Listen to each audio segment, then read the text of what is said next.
Aujourd'hui, j'ai découvert cette stèle. Je suis passée des millions de fois devant. Je ne l'avais jamais remarquée. Elle se trouve sur la départementale 11, sur la Minervoise, entre Béziers et Lézignan-Corbière, à hauteur d'Olonzac. Alors, qui est Pierre Cougninck? Pierre Cougninck est né le 7 février 1906 à Olonzac. Il a été interné politique en 1940 en Allemagne.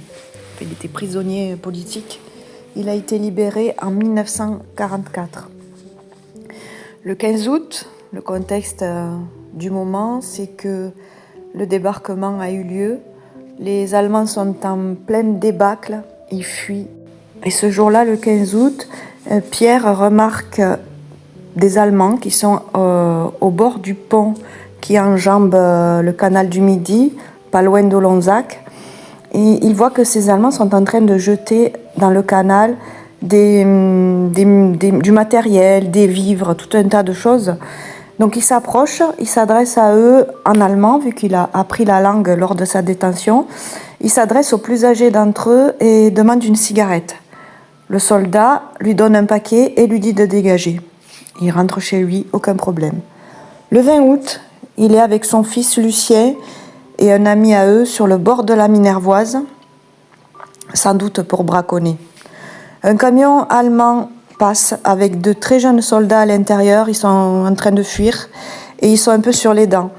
Donc ils s'arrêtent, ils interpellent les trois protagonistes sur le bord de la route, ils commencent à les fouiller et ils trouvent dans les poches de Pierre le paquet de cigarettes que l'Allemand lui a donné 5 jours plus tôt.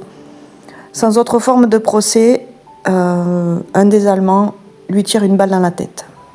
Il meurt sur place.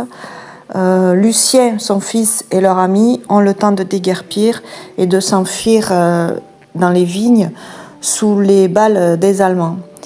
Ils ont certainement cru que c'était un groupe de maquisards ou de résistants parce qu'à ce moment-là, ils étaient harcelés par le maquis, qui était très, très virulent au moment de la débâcle des Allemands, ce qui est logique.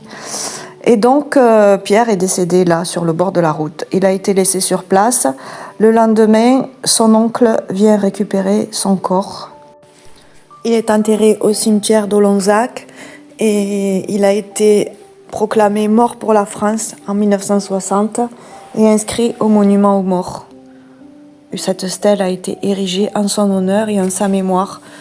Il y a eu énormément de victimes en 1944 au moment de la